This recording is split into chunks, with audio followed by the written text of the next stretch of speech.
Instituto Nacional de Antropología e Historia. Secretaría de Cultura. Gobierno de México.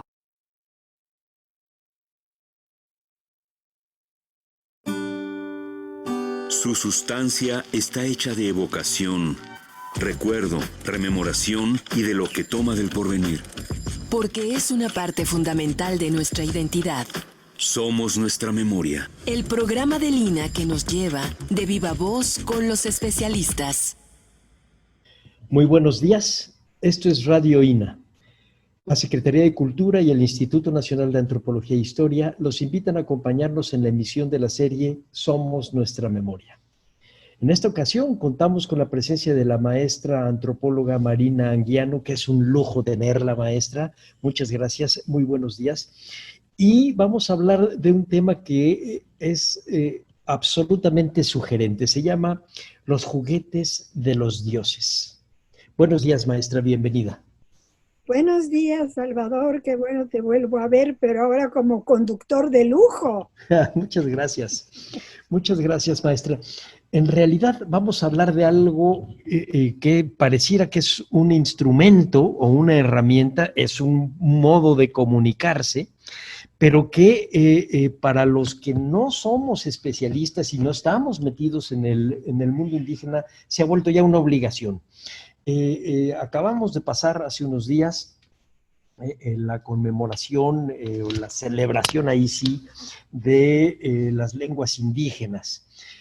También hace unos días se presentó la publicación del Plan de Ayala en 9 lenguas indígenas. No está incluido el huichol por ahora, pero estará. Cada vez más tenemos esta idea de que vivimos en un mundo múltiple, pero nuestra ignorancia de ese mundo múltiple pareciera que lo deja en los márgenes de la realidad cuando tiene que estar en el centro de la realidad. Y esto que usted nos va a dar es uno de los caminos para meternos en el centro de una de estas realidades que es la del mundo huichol. Ya usted nos ha platicado sobre los huicholes y que tienen una palabra hermosa, huicharitari. Pero para quienes no sabemos realmente quiénes son los huicholes, si usted nos puede ubicar en tiempo y espacio, quiénes son, qué características tienen.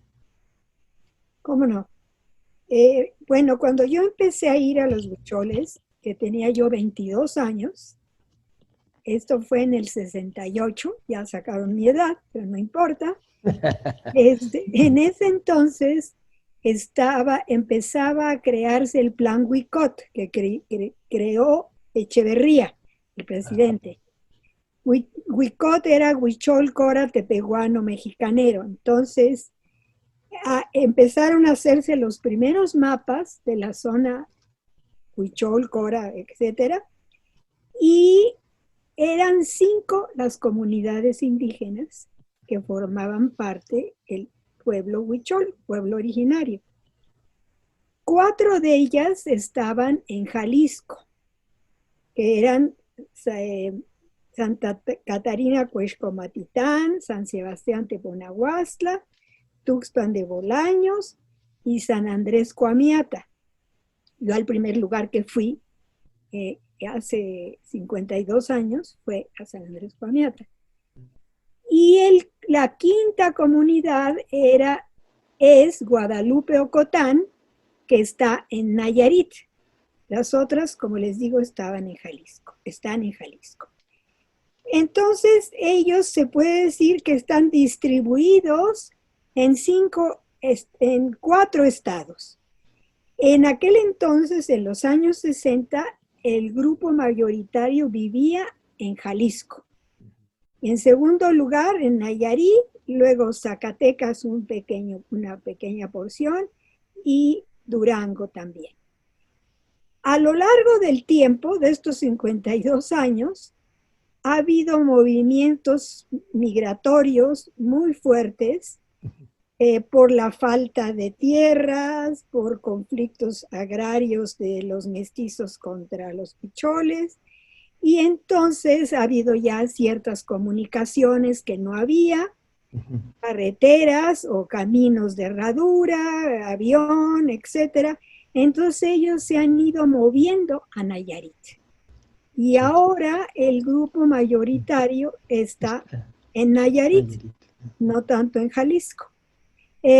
La cifra que da el INALI, porque acabo de hacer otra presentación el domingo sobre los pueblos, el Día Internacional de los Pueblos Indígenas, el total que da el INALI para, dijéramos, 2015, porque es un intercensal entre un censo y otro, es 52,483 huicholes.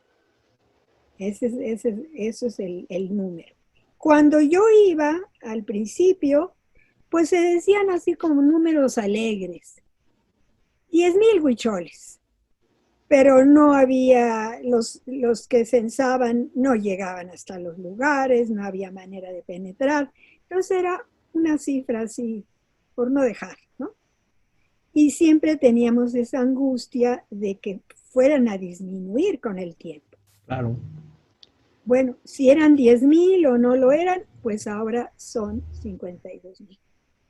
Sí, además yo me acuerdo, maestra, que un poco el temor ahí era no solo que perdía números, digamos, la demografía de los pueblos indígenas huicholes, coras, tepehuanos, mexicaneros, seris, un poco más para el norte, etcétera, sino que se iba a perder la lengua y con eso todo un concepto de mundo y con eso toda una identidad. Entonces iban a dejar de ser huicholes para ser o mexicanos o norteamericanos, porque ya hablaban inglés.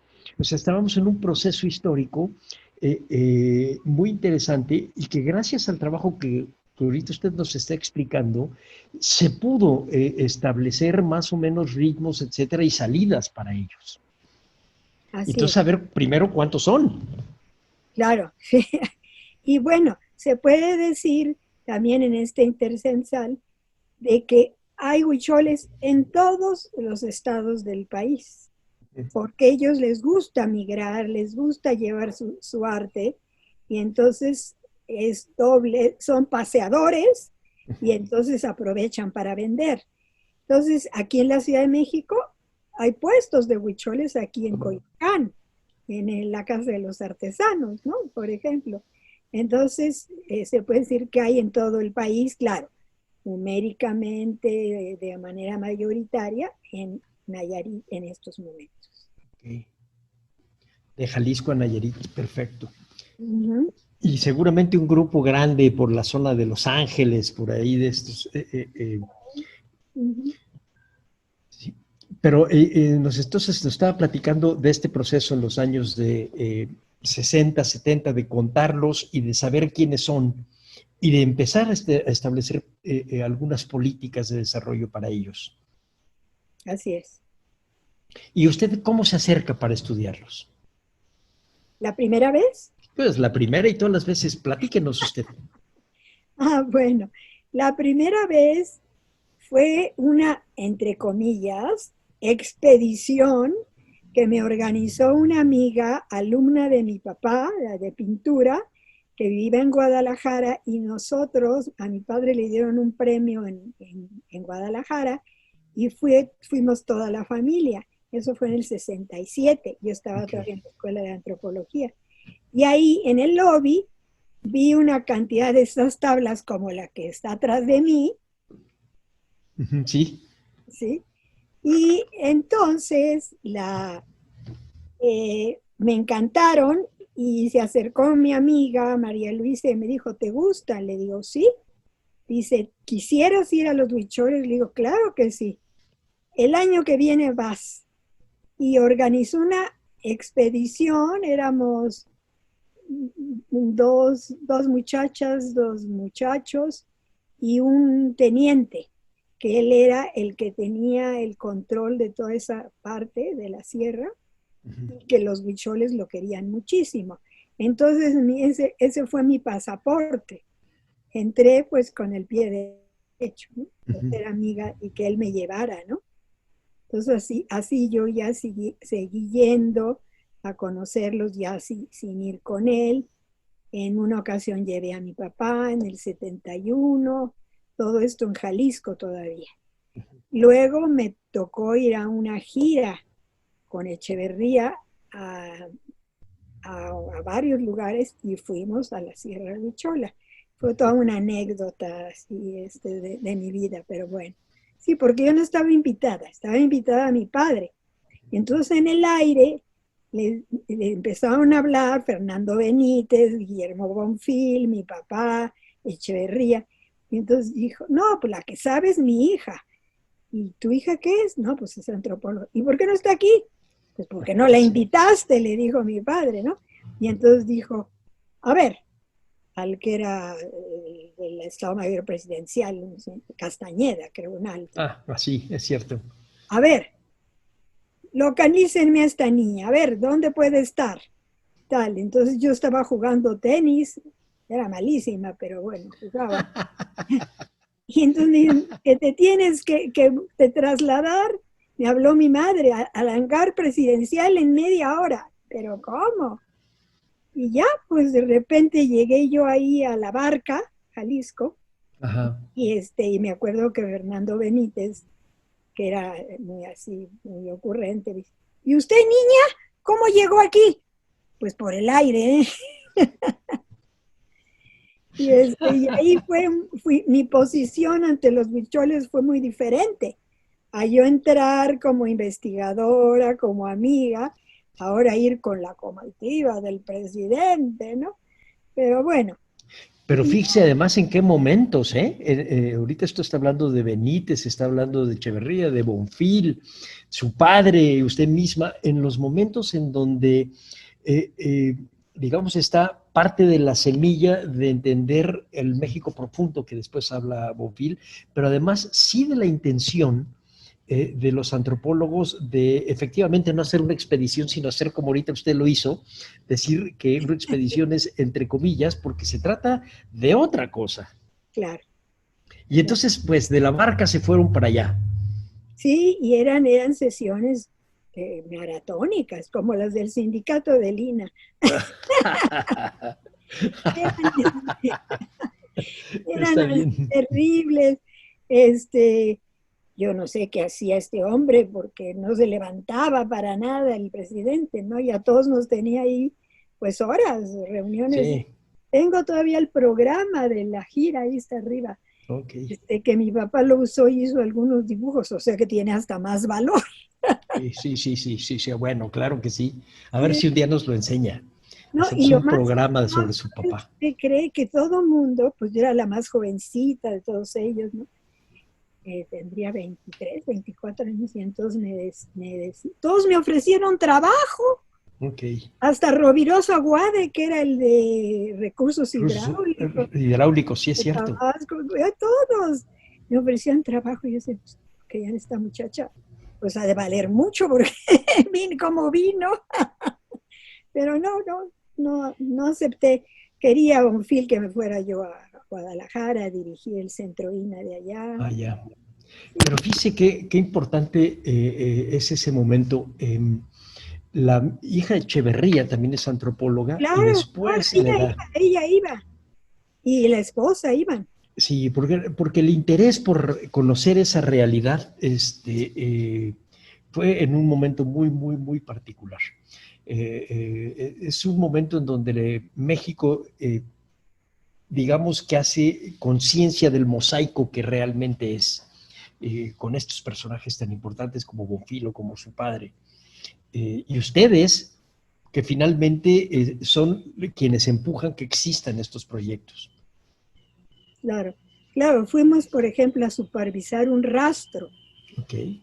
Pero era un elefante blanco, fue un elefante blanco en el futuro. Como muchas cosas es así. Sí, porque los huicholes decían, ¿cómo? ¿Una casa así de grande y bonita para matar una res? No, yo la mato ahí en el campo, en mi patio, con ramas, con lo que ahí, ¿no? ¿Para qué? Luego, además, ellos no tenían ganado muy cerca, había que traerlo de muy lejos, se enflaquecía y luego había que sacarlo en avión, su carne. Entonces, era antieconómico. Pero bueno, fuimos a inaugurarlo. Pero lo más chistoso es que yo era muy miedosa para los aviones, sigo siendo. Y entonces me acuerdo que ya me subí a un avión, pues no sé, a ver si no militar, de medio pelo, ¿no? Y entonces dije, oiga, ¿y voy sola? Y entonces me agarraron la onda y me dijeron, no, va usted a ir acompañada por 12 bustos de Juárez que se iban a poner en las plazas. Bueno, esa es la otra parte de la cara, digamos, del echeverrismo. Pero ciertamente fue un presidente muy entusiasta, más allá de lo que se diga, muy entusiasta para estas cosas y con una energía. No, le digo que yo no podía aguantar. Y A era las jovencita, y 7, a mí pasó una cosa igual. a las 7 nos sentaba en la mañanita a desayunar. Y eran las 12 y seguíamos. Sí, sí, no paraba. Y dígame una cosa, ¿cómo sintieron los huicholes este acercamiento de parte de los antropólogos, digamos, y lo voy a poner también entre comillas, oficial? ¿Cómo la veían a usted, por ejemplo, jovencita, etcétera, pero qué más? Sí, o sea, yo sentí como que me vieron en otro papel, ¿no? Me veían así como su cuatacha. Okay. Había ido 3 o 4 veces, ¿no? Porque a mí me gusta mucho la gente. Yo iba a estudiar arqueología, pero después dije, no, a mí me gusta la gente, me gusta la cultura viva. Entonces, conversar. Entonces, yo soy muy alivianada en el campo, como se dice. Y ahí, pues, me vieron más acartonada, dijéramos, ¿no? Por ir con quien iba. Pero no, ya después eso se olvidó y yo seguí yendo y como si nada. Por ejemplo, en esta exposición, Los juguetes de los dioses, ahí se exhibió el primer collar que yo compré, que es un collar que tiene como 100 años, que me vendió la hija de un chamán o maracame. Fíjese. Y déjeme, le voy a desviar un poquito. Está padrísimas las anécdotas, pero y ahorita vamos a regresar al collar de 100 años. Pero está usted tocando un asunto que debemos tomar en cuenta todos. Cuando hablan me ha pasado platicando con gente de mi familia, o sea, gente que no es especialista, pero cuando habla uno de las lenguas originales o de los pueblos originarios, como que uno siente que se está yendo a hace 2000 y 3000 años.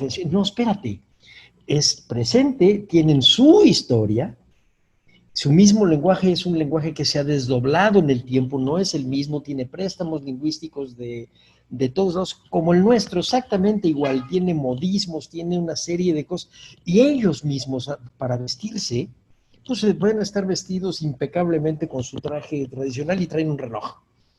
Y un reloj hasta que tiene más funciones que las que uno tiene en un teléfono. O sea, es gente que está viviendo en el presente y sin embargo es muy claro que le da su valor a su pasado. Y eso nos lleva al collar de 100 años que nos está usted hablando. Platícanos un poquito de eso.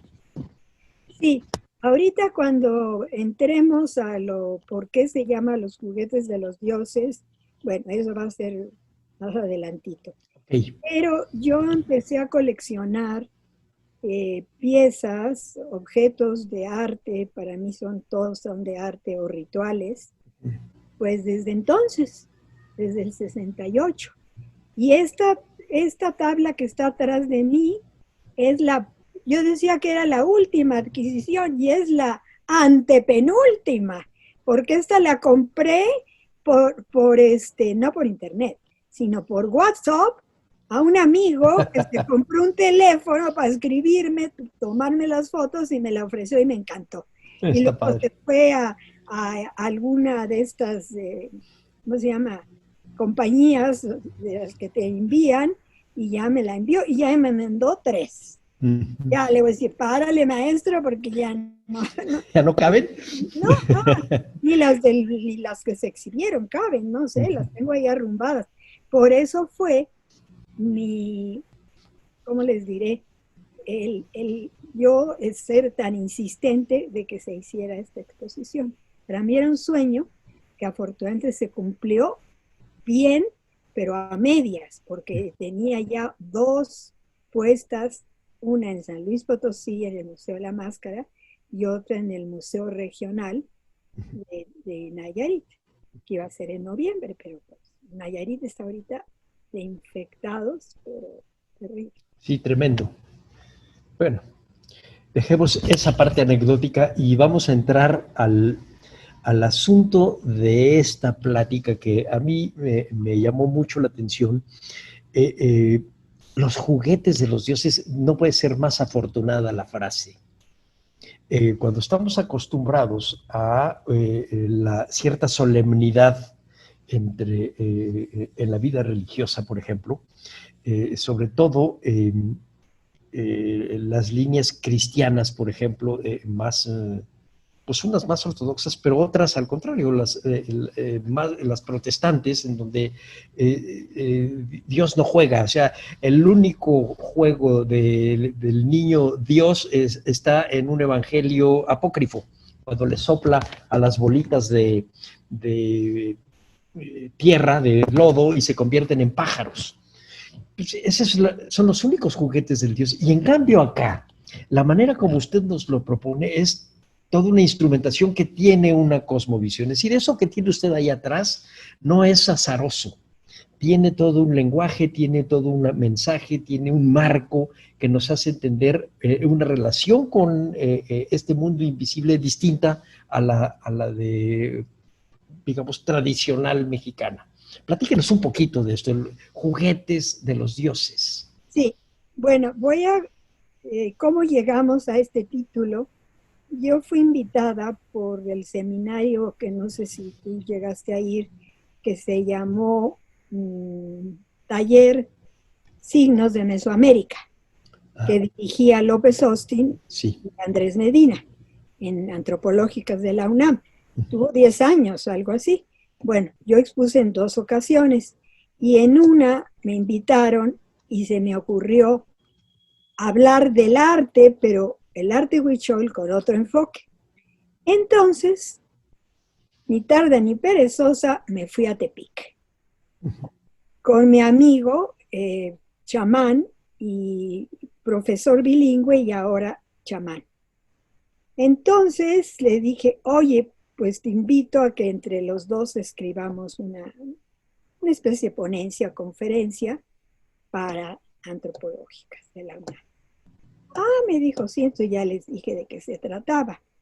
Y entonces él me dijo, perfecto, vamos a ponerle así. Y lo voy a decir en huichol. Mi pronunciación no es la mejor, pero bueno.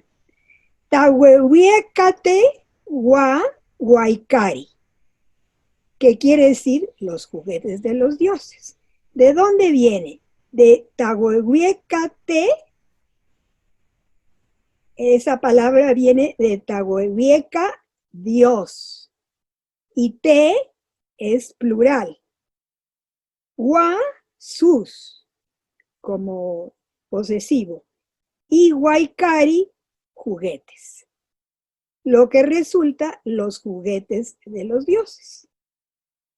Bueno, él empezó a comentar que las deidades, que es en contraparte de lo que tú acabas de decir, de otras religiones, las deidades les piden a los hombres estas ofrendas o juguetes, entre comillas, para ellos traducirlas en acciones en el funcionamiento del cosmos. Por ejemplo, el dios Sol, o Tayau, quiere que el hombre reproduzca sus rayos. Entonces, muchos cuadros de estos que vamos a ver reproducen el sol con sus rayos. Quiere que el hombre reproduzca sus rayos en forma de flecha. Consideran que son flechas. Para traducirlas con el fin de que el ser humano tenga presente lo importante que son estos rayos. ¿Por qué? porque el hombre forma parte de la naturaleza. Es uno más, no vive a costa de la naturaleza como vivimos los occidentales, que por eso estamos pagando muy caro con el COVID, sino para ellos todo es animado, las piedras, las plantas, todo es parte de la naturaleza. Y el hombre debe colaborar con los dioses para el funcionamiento del cosmos, no ir en contra del funcionamiento, ¿no? Entonces, para no dispersarnos, el sol dice que al disparar flechas es como jugar. A él le divierte. Ello no le cuesta trabajo. Pero si el ser humano deja de hacer ofrenda de flechas, que hay unas fotos que tiene ya Aldo sobre flechas, si deja de hacer ofrenda de flechas, el dios sol dejará de lanzar sus rayos. O sea, el hombre tiene que contribuir a que el sol siga funcionando, siga lanzando sus flechas, ¿no? Bueno, luego, para no ser tan largo, el juguete tiene dos finalidades. Que se diviertan los dioses, ¿por qué no se van a divertir ellos también? ¿No? Acuérdate que en la época prehispánica también los hombres tienen de animal, de ser humano, son otro ser más, ¿no? Entonces te decimos, el juguete tiene dos finalidades, que se diviertan los dioses. A ellos les gusta recibir un presente, que puede ser la flecha, el ojo de Dios. Esto luego hablaremos más adelante. Y la otra finalidad es recordarle a las deidades que en ese juguete va una petición seria por parte del hombre. Es una ofrenda que les... Es una ofrenda. Pero una cosa muy seria, ¿no? Sí, es un vehículo de comunicación. Comunicación. El lenguaje de los dioses es muy complejo. De antemano les gustan los juguetes, pero realmente estos son un recordatorio para que no dejen de realizar su función. Entonces, aquí vemos lo siguiente. Las deidades nombran como juguetes a esas ofrendas, pero eso se traduce al trabajo propio de cada uno de los dioses. ¿Cuál es el trabajo de los dioses? El sol, lanzar sus rayos, para calentar sus flechas. La tierra, girar. La diosa de la lluvia, o las diosas de la lluvia, que son varias, llover. Y así cada uno de los dioses. En otras palabras, la utilización de la palabra juguete es en sentido metafórico.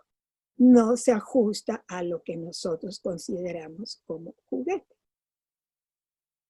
En resumen, el hombre debe colaborar para mantener el orden cósmico, el cual de origen a las 2 estaciones del año.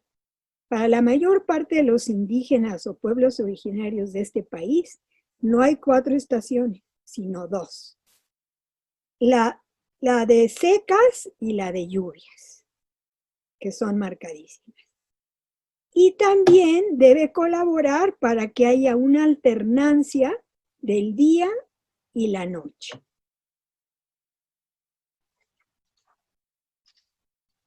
Vamos a ver algo del sicuri, porque lo tenemos en foto.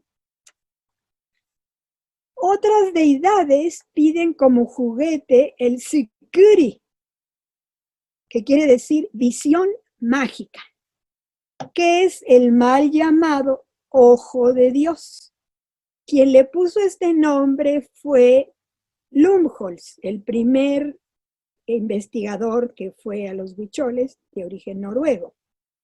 Entonces le puso ojo de Dios, porque por medio de él se ve el más allá, se ven los niveles del cosmos, ¿no? Y es Sikuri, que quiere decir visión mágica.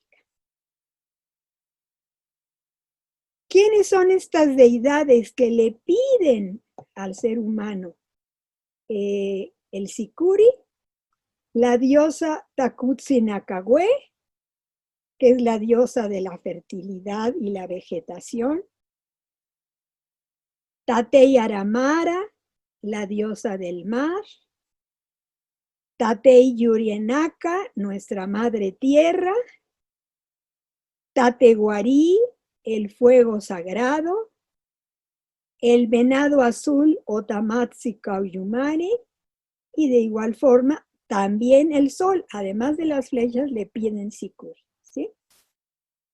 El Sikuri es un pedimento para que el mundo, el sol y todos los astros sigan rotando. No suspendan su movimiento. También mediante este juguete se solicita larga vida. Hay otra pregunta que creo que me dicen que en cuando se usa más el Sikuri, la cubrimos cuando ustedes me digan. ¿Sí? Sí, déjeme hacer un paréntesis, maestra, para recordarle a nuestro público que estamos platicando sobre los huicholes y su cosmovisión a través de los juguetes de los dioses, y quien nos lo está contando es ni más ni menos que la maestra Marina Anguiano, especialista en este tema. Muchas gracias. Vamos a seguir, maestra. Gracias. Bueno, por ejemplo, es interesante que cuando los Virraritari, que es el plural de Virrárica, ayer estuve en otra sesión donde un chico decía Virráricas, con S al final. Yo les estoy haciendo ahí una palabra mixta. Para una tesis no puedes poner así, lo pondrá alguien, un periodista, así, ¿verdad? Entonces, pobrecito, estaba muy nervioso el muchacho. Bueno, los Virraritari, cuando danzan en sus ceremonias, lo hacen alrededor del fuego, del Padre Fuego o del Abuelo Fuego, pero lo hacen en sentido opuesto a las manecillas del reloj, ¿sí? Y con eso propician a que los planetas sigan su rotación. Ahí hay un video que hice con medios de comunicación en donde se ve perfectamente esta danza. Hice dos videos. Uno en 2003 y otro en 2017. Luego vemos que podamos tener el enlace y verlos. Le voy a decir algo, porque me lo está usted contando y suena además de muy complejo, muy poblado este universo. Y que cada uno tiene su propia, no solo identidad, sus propias exigencias. Entonces, yo lo primero que preguntaría es, ¿en qué partes viven estos dioses? Bueno, cuando habla usted del sol está bien, pero el venado azul, la diosa de la fertilidad, ¿dónde están? ¿O están en todos lados? Bueno, por ejemplo, la diosa del mar, que también aprendí el año antepasado, porque todos los días aprende uno algo nuevo con ellos, o no te lo dicen por no querértelo decir, pero no, sino porque no se los preguntas, ¿no? Entonces, ahí queda, ¿no? Entonces, la diosa del mar, Aramara, que por cierto así me pusieron ese nombre, el chamán, que bueno, que es igual que Marina, ¿no? Aramara Marina. Entonces, ahí ella es la diosa del mar y del maíz de los 5 colores. Porque para los huicholes el 5 es un número mágico. ¿Por qué? Porque son 4 puntos cardinales más el centro. Entonces, hay maíz de 5 colores, hay venado de 5 colores. El más sagrado es el azul. Hay peyote con flores de 5 colores diferentes, ¿sí? Entonces, el 5 es muy importante, ¿no? Entonces, bueno, Aramara está ahí, en la Peña Blanca de San Blas, ¿sí? Ahí está físicamente. Y también descubrimos hace 2 años que hay otra piedra en el mar, pero solamente puedes llegar por agua, en donde está el venado mayor, que ese casi nadie lo conoce, Guaguatzari, ¿no? Que está en pleno mar. Bueno, en Viricuta está el sol, porque ahí nació en el Cerro Quemado, y hay todo un mito de cómo nació. Y en la exposición exhibimos una tabla con el mito y lo explicamos, ¿no? Bueno,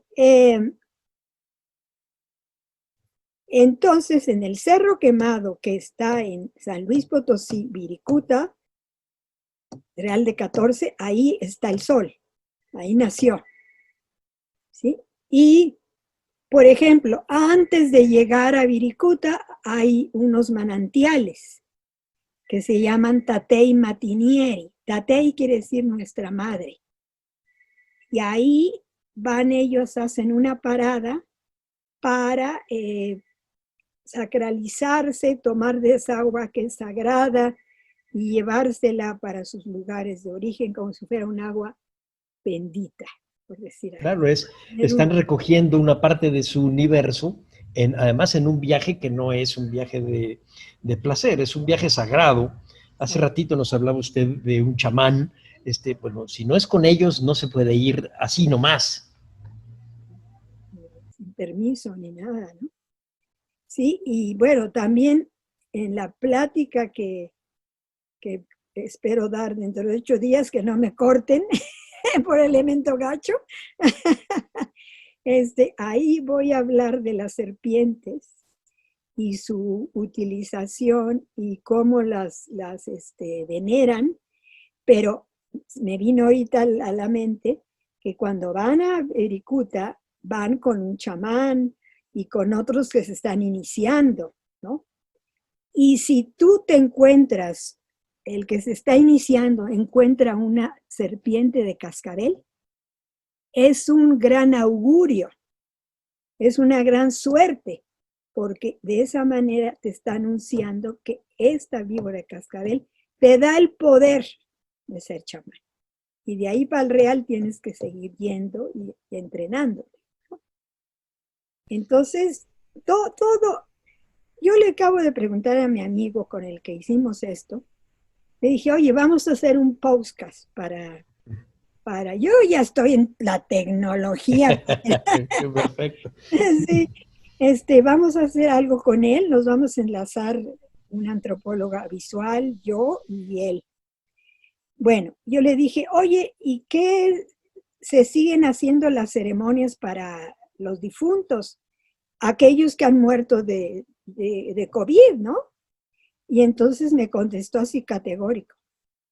La cultura huichol, a pesar de todo, sigue haciendo todo. Sus fiestas, sus ceremonias, sus ofrendas, todo. Bueno, ¿dónde estábamos? Le puedo hacer una pregunta ignorante totalmente, de menso. Hace muchos años leí un libro de Benítez, precisamente sobre un chamán Cora. Sí. ¿Hay alguna similitud entre el chamanismo, entre los coras y los huicholes? Yo recuerdo también en alguna clase de López Austin hace 1.000.000 de años que nos hablaba de un viaje a Wirikuta con algunos de sus discípulos y poquitos años después leí esto del chamán Cora y llegó un momento en donde sentía que efectivamente no son lo mismo, pero la división es tan fina que no es tan fácil entenderla. ¿Sí puede platicarnos un poquito? Este libro, precisamente por ahí ha de estar, lo compré en Tepic. Cada vez que me voy a educar y digo, a ver qué novedades tienen sobre Nayarit, ¿no? No lo he leído, Yo he ido a los coras, pero solamente a la Semana Santa, cuando ellos se pintan el cuerpo. Bueno, ellos utilizan también el peyote, pero siento que no es una ceremonia, la peregrinación con tanta fuerza, con tanta ritualidad, pienso yo, entre los coras.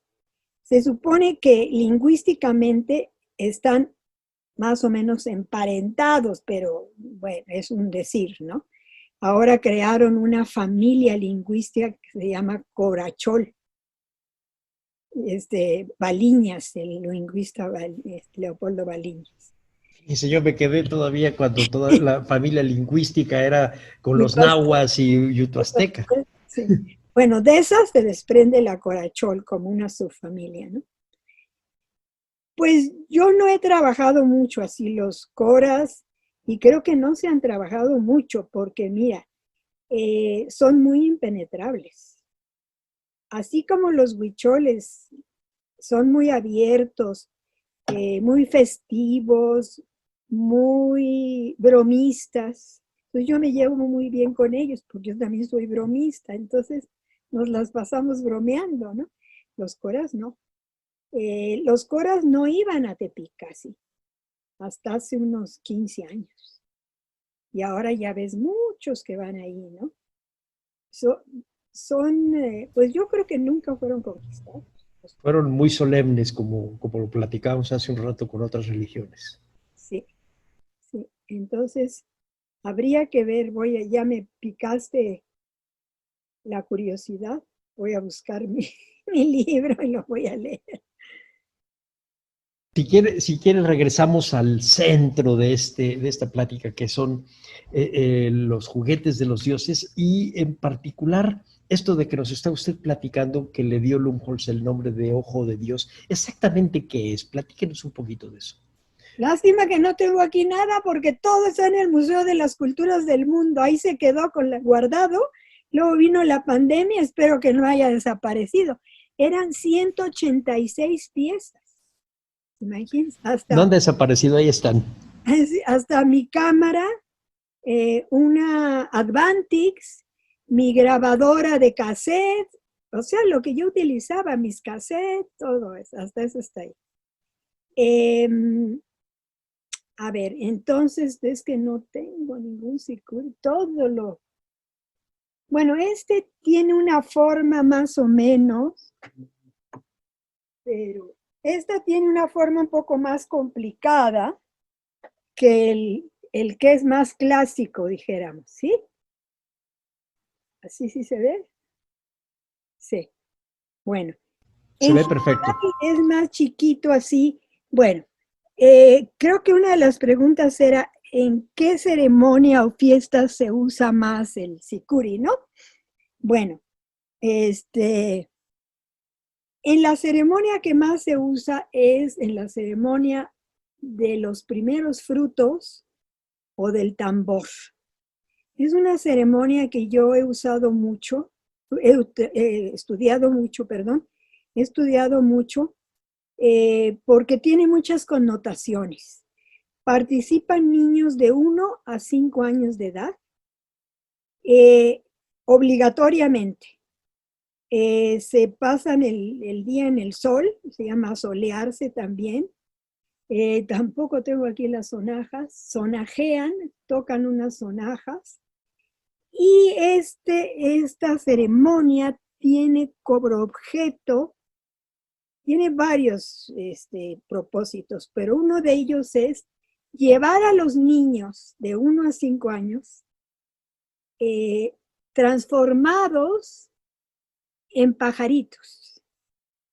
No se sabe exactamente qué tipo de pájaros y el chamán se convierte en águila. Y los lleva como si fuera una parvada a visitar todos los lugares sagrados que anteceden para llegar a Viricuta.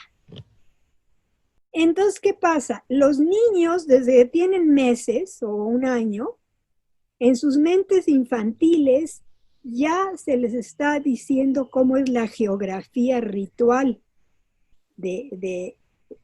a la que van ellos a enfrentarse o a ir cuando sean adultos a la peregrinación real, ¿no?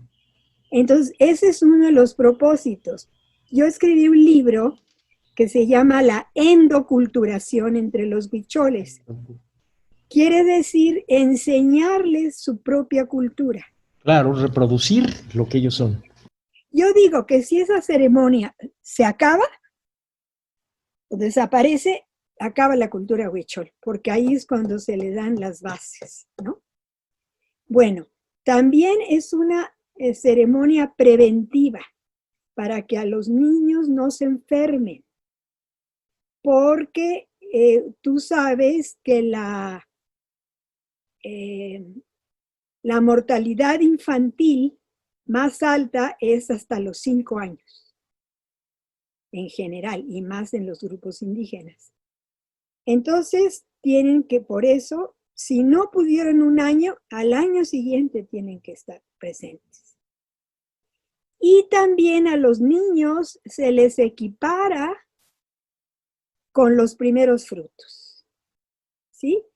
Los elotes a las niñas y las calabazas a los niños. Entonces, es una ceremonia de primicias antes de que se pueda cosechar el maíz. Hay que ofrecerlo a las deidades y intercambiarlo entre ellos y sus papás. Entonces, por ejemplo, a ver, ¿qué otra cosa? Es evitar enfermedades, enseñarles los lugares sagrados y... danzas, palabras, juegos.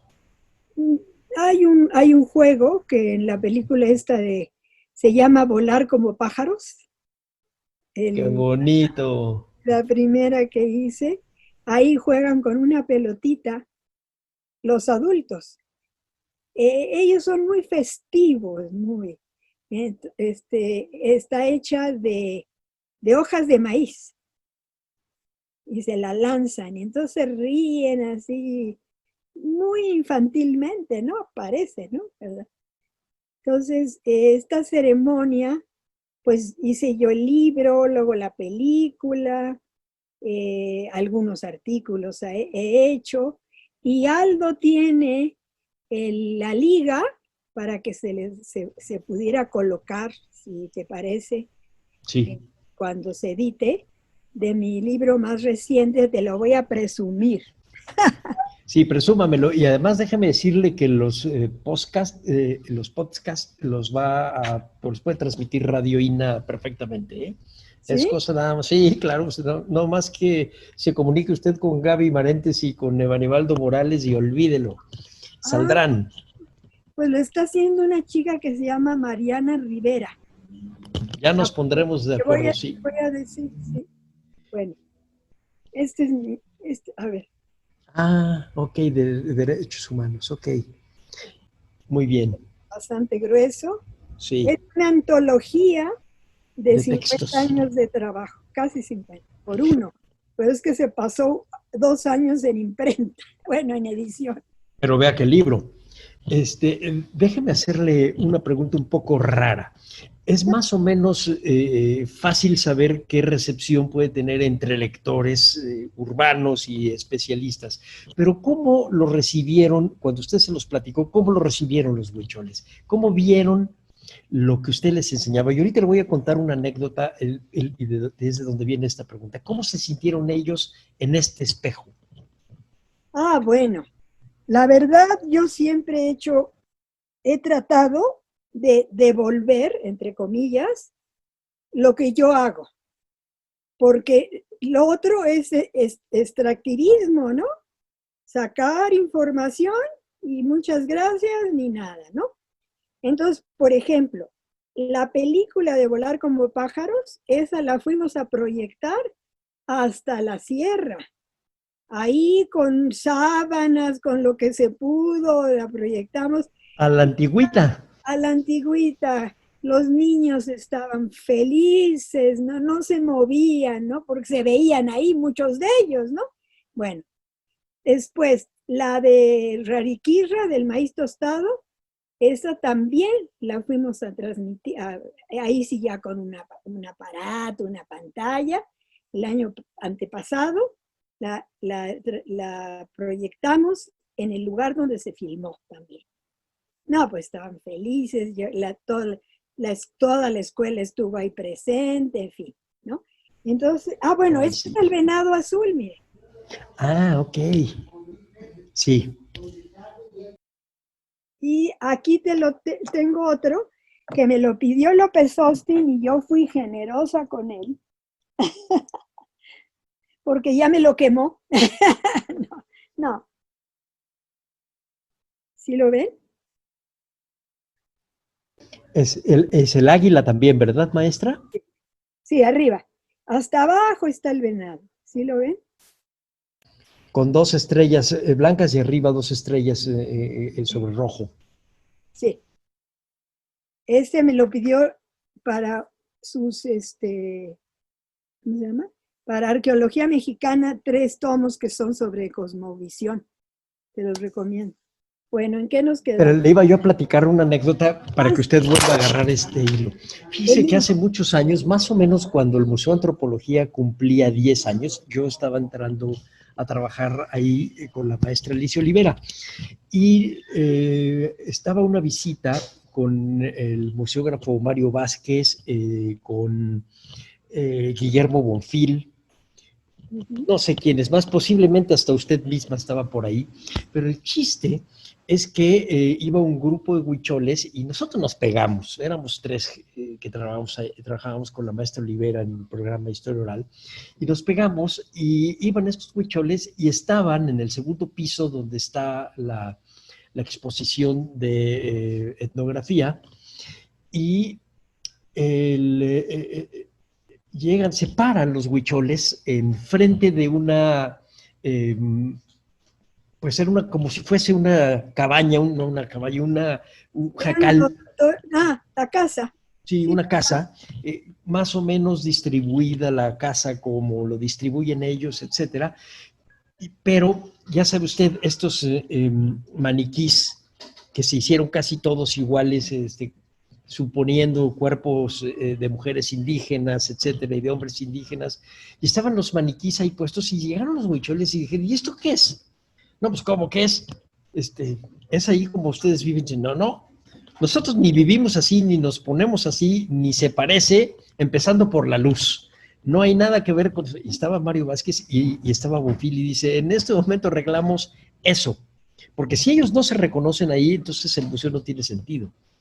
Y le hicieron un ajuste, básicamente lo que les llamó la atención, hasta donde me acuerdo, le estoy platicando a usted eso hace 46 años o por ahí, era la luz. Lo que no les gustaba era los maniquís, que no se parecían a ellos, con la ropa que no se parecía como ellos la usaban, aunque era de esa. Estaban puestas las cosas, algunas, y la otra cosa que decían, no huele a lo que tenemos nosotros. Pues al humo del fuego y todo, y el nixtamal y todo. Eso es lo que siempre se me ha quedado en mente cuando estamos haciendo un trabajo en un museo. Finalmente trabajamos con metáforas. Cuando queremos hacer una reproducción de la realidad, no nos sale. Y quienes primero lo reconocen son los que viven esa realidad. Entonces, por eso la pregunta era, ¿cómo ven ellos, cómo se vieron ellos en el libro? ¿Cómo sintió usted que había una conexión, cómo se sentían reflejados en su libro? Bueno, el día que me lo entregaron el libro, la CNDH, ese día la segunda película, la del maíz tostado, se proyectó, voy a presumirles, en la Cineteca Nacional. Nada más un día, pero bueno, no todo mundo accede a la Cineteca. Bueno, entonces ese día yo les estuve insistiendo que me llevaran el libro, que era una ocasión, por lo menos, si no era una presentación formal, pues que lo viera, porque la sala se llenó, ¿no? No me acuerdo cuál fue, la de los hermanos Rodríguez. Bueno, entonces, pues lo llevó una tocaya mía de la CNDH y se buscó una huichola que vino especialmente para, pues medio presentarlo, nada más así, que después ya lo presentó en el Museo de las Culturas del Mundo, en la exposición de los juguetes de los dioses. Ella lo presentó y te quiero decir lo que ella dijo. Tengo ahí sus palabras, las quiere reproducir mi jefe en la página de Lina. Pero bueno, me echa muchas flores y me dice, Marina, y me pone ahí otro nombre, mujer sabia, no sé qué, anciana sabia. Y digo, eso sí no me gusta. Sí, pero lo de anciana. Pues voy a cumplir 75 años en un mes. Pues sí soy anciana, pues ¿qué? Es sabia, pero no tiene por qué ser anciana. Total, que dice ella, mira, este es tu nombre, no sé qué. Me dice, quiero terminar con esto. Tú has hecho con la cultura huichol lo que nosotros deberíamos de haber hecho. Recopilarla, conjuntarla en un libro, en diferentes cosas. Nosotros no lo sabemos, pero con nosotros se va a ir. Ahora es una de mis informantes porque le llamo por WhatsApp o por teléfono o por correo. ¡Ay! Me identificó 4 tipos de serpientes de lo que que vamos a hablar dentro de 8 días, ¿no? Ahora, yo sí quisiera puntualizar sobre esta exposición. Bueno, la exposición se inauguró el 12 de septiembre de 2019 y la desmontamos en los primeros días de enero. O sea, duró más de lo que se había pensado, duró 4 meses. Bueno, se le puso los juguetes de los dioses, está basada en un 99% en objetos de mi propia colección, que espero que todavía existan. Ahí va a estar todo. Y luego, pues hicimos actividades paralelas, conversatorios, presentación del libro y talleres. Entonces la gente fue muy feliz haciendo ojos de Dios, flechas, jícaras, todo eso.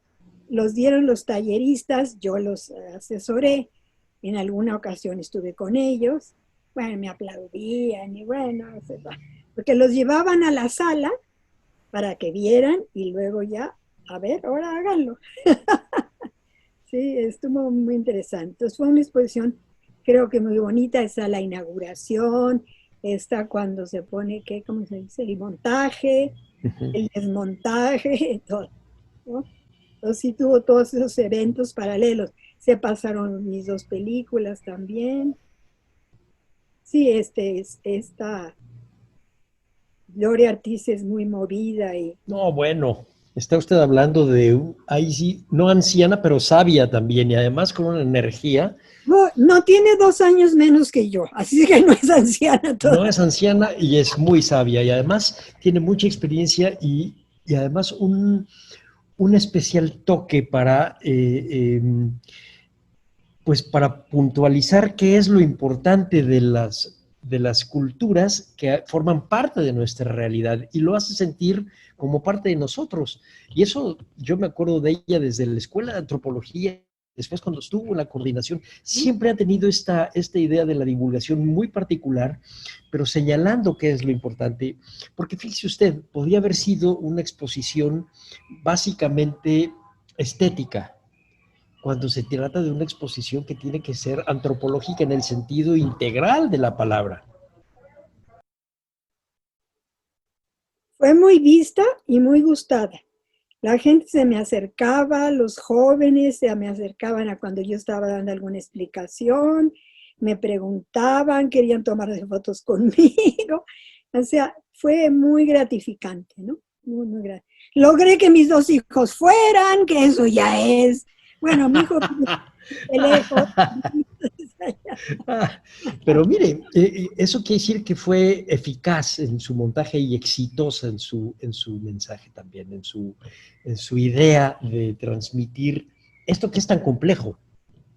Bueno, y fue un homenaje a un chamán y artista, Eligio Carrillo, que van a ver, le mandamos a Aldo varias de sus tablas, porque pues él ya es grande, está enfermo, le asesinaron a su hijo por la Oh, espalda, por problemas de tierras, ya mero se va al otro mundo. Entonces yo decidí hacerle un homenaje. No pudo venir porque todavía está ya muy difícil para caminar. Vino su hija, muy lista, se echó un discurso el día de la inauguración, buenísimo. Bueno, me mandó un correo, un WhatsApp buenísimo, una chica muy inteligente. Son 9 hijas tú. está 9. bien lo que usted cuenta. Fíjese que yo me acuerdo de un pequeño texto de Borges en donde decía, ¿qué va a pasar después de que se cierren los últimos ojos que vieron algo y que atestiguaron algo? Como se cerraron los últimos ojos que vieron a Jesucristo o a Buda o a... ¿qué va a pasar cuando se cierren los ojos que vieron al último huichol? Por suerte estamos lejos de eso, gracias a trabajos como el de usted. Y gracias a que el señor chamán tuvo 9 hijos y que están en eso. Es decir, que son culturas vivas. Sí, exactamente. Sí, modificadas, como dice usted, pero bueno, pero por ejemplo, mi amigo, el que es con el que escribí la ponencia, él, en general, él empezó como chamán, él tiene el don, pero luego pasó que pues, se dedicó a ser maestro, se preparó, tuvo 5 hijos, de chamán no iba a vivir porque casi ni cobran, y ahora que está jubilado, ha retomado el chamanismo. Si tiene el don, está perfecto. Uh-huh. Y he conocido ya mujeres chamanas también. Ok. ¿Es lo mismo ser chamán que ser curandero, maestra? Perdóneme la pregunta. Bueno, son etapas. Ellos dicen, mi amigo Eligio dice, el artista chamán, que Virikuta es como la universidad para nosotros, como primaria, secundaria, de eso, hasta que llegas a la universidad ya. Él, por ejemplo, apenas el año pasado, y me dio tanto gusto, se completó como chamán. No era un chamán completo. Él podía curar, pero no podía cantar, que son los cantos rituales, que eso implica ya un mayor conocimiento. Es escuchar lo que te dice este venado al oído y tú traducirlo. Y es un lenguaje ritual. En las películas no los hemos traducido porque es como profanar. Ni los quieren traducir ellos, eso no lo Sí, creo. usted nos rompe con ese límite. Le voy a decir por qué le hice la pregunta. Fíjese que hace muchos años la maestra Laura Espejel y yo entrevistamos a un viejo zapatista que era coronel, pero nunca tomó las armas. Su trabajo era ser chamán. Y también nos platicaba que lo primero que hacía, sus primeros trabajos eran buscar las hierbas para poder curar. Pero los últimos trabajos era localizar a los brujos, porque no es lo mismo el chamán que el brujo, era localizar a los brujos que le hacían daño a la comida de los combatientes. Y entonces localizaban quién volvía gusano el maíz, quién mandaba el granizo, quién hacía daño, y ese era su trabajo, y entonces tenía un grado de coronel firmado por Zapata. Y entonces hay esa evolución de la que usted está hablando. Es que hay, por ejemplo, hay chamanes malos. Y, por ejemplo, hay chamanes malos al nivel de que por envidia le quitan el poder a otros. Por ejemplo, a Eligio se lo quitaron. Entonces tuvo que recobrarlo yendo más frecuentemente a Virikuta, Aramara, a todos los lugares sagrados que son 5, mínimo 5, para recobrar, y entonces por eso me dio tanto gusto que apenas lo recobró el año pasado y tiene 80 y tantos años. Y además estuvo a punto de morirse. Pero, por ejemplo, la chamana dice que su propia abuela le quitó el poder. Qué curioso y qué mundo, ¿verdad? Es Más algo... quería ser ella, ¿no? Sí, nos cuesta trabajo entender eso, pero es parte de la realidad. Es parte de la realidad. Vamos a cerrar este programa, maestra, si nos da algunos títulos de libros, de obras que nos puedan servir a los que queremos acercarnos a la realidad huichola, a la realidad de los juguetes de Dios o de los dioses. Pues querer saber un poco de este... Pues hay una universo. bibliografía, pero grande. Pero los que sean, digamos, más o menos accesibles. Sí, porque luego ya están otros tan agotados. Bueno, este es un libro de Lina, que yo creo que sí se consigue, del 2012.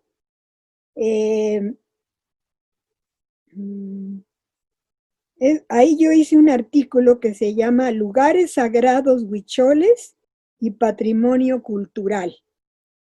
Y esto está en Carmen Morales Valderrama y Mete Marie Watcher, coordinadoras, y el libro se llama Patrimonio Inmaterial, Ámbitos y Contradicciones.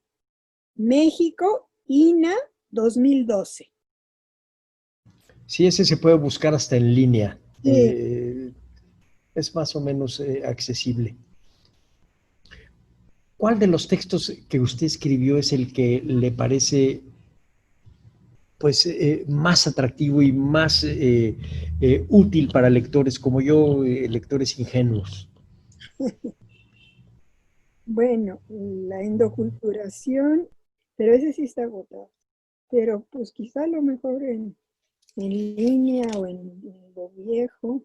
De Diario de Campo sí es fácil, que es de Lina. Bueno, están en las bibliotecas y el Diario de Campo creo que sí se puede conseguir en muchas bibliotecas de Lina e incluso en bibliotecas particulares como la mía, o sea, a los investigadores nos llega. Entonces, eso simplemente a la gente que le interese a través de Radio INA que lo pida y a lo mejor podemos hacer una pequeña edición que salga en línea. Ajá. Bueno, este se llama...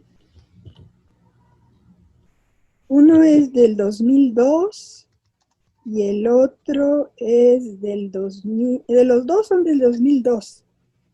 Se llama, la autora Anguiano Marina, Retomando el Camino Andado, en Diario de Campo, Boletín Interno de los Investigadores del Área de Antropología, número 40, enero-febrero 2002, México, INA. Pues yo creo que ese es el que vamos a ir buscando para distribuir. Creo que eso es fácil, ¿eh? La endoculturación, ese ha gustado mucho, pero en este libro, que lo pueden jalar electrónicamente, viene un resumen de ese libro. Porque ese sí tiene 2 ediciones de Lina, pero uno es del 69 y el otro es del 78. No, del 78. Sí, eso solo en bibliotecas. 77, sí. Más las películas, maestra, que seguro si nos señala usted y los podcasts que... Están en YouTube las películas. Perfecto. ¿Cómo las buscamos? Muy fácil. Por ejemplo, en YouTube, poner Volar como pájaros y sale. Luego, la otra se llama, está más complicado, pero más largo, dice documental Rariquirra, con X, Rariquirra, otra X, Rariquirra, la fiesta del maíz tostado. Y también ya sale. Buscando así la fiesta del maíz tostado en el YouTube sale. Sí. Bueno, la otra es platicar con usted, maestra. Entonces, si usted lo permite, en una de las ligas puede estar un correo en donde se puedan comunicar con usted y hacerle todas las preguntas pertinentes. Además de que Gaby Marentes y Aldo, cuando sale el programa, están pendientes del auditorio y de las preguntas que hacen, que se las hará llegar. Ah, bueno. Muy bien. Y entonces sí es muy enriquecedor y le aseguro que le va a picar la cresta para que usted se presente a otro programa de este estilo, un poco más general. Ajá. Sí, porque está difícil. No, pues díganle que si quieren una bibliografía muy completa, pues vean el libro. La liga que le mandé a Aldo. Mire, qué bien editado. Mire, bueno, vean los maíces de los 5 colores. Ah, sí. Sí, qué buenas fotos, sí. Bueno, maestra, decía yo que además de los libros y de las películas, y que uno puede verlo a través de las ligas que nos van a poner los compañeros de Radio INA, si usted nos permite, puede ir un correo suyo a donde se pueda comunicar la gente que nos va a oír en este programa, y siempre salen preguntas muy interesantes y siempre son la semilla de un segundo programa diferente, que puede irse por muchos lados, desde la formación de una antropóloga como usted hasta el chamán. Eso lo va a decidir la gente que va a ir preguntándole. Si usted permite, ellos pueden compartir ese correo y dejamos abierta la posibilidad de un programa o de una serie de programas posteriores. ¿Le parece bien? Sí, ¿cómo no? Pues entonces el tiempo se nos acaba ahora y voy a dar por terminada esta emisión, que estuvo maravillosa, no sabe cómo se la agradezco. Maravillosa, se fue rapidísimo, maravillosa. Bueno, a nombre de Radio INA, doy por terminada esta emisión, que fue posible gracias a la generosa participación de la maestra antropóloga Marina Anguiano. Gracias a nuestros escuchas por su atención. Les sugerimos consultar más sobre nuestra producción a través de www.radio.ina.gov.mx. En la realización, la dirección de medios a través de la subdirección de Radio INA, con Gabriela Marentes al frente. En la producción y grabación, Evanibaldo Morales. En la edición, Rubén Martínez. En el apoyo, a Marta Hernández, Paula Bedoy y Jerónimo Cuevas. Yo soy Salvador Rueda. Hasta la próxima.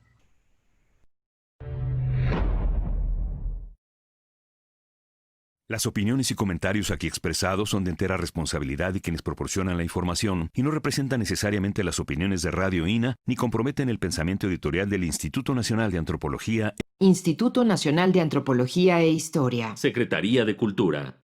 Gobierno de México.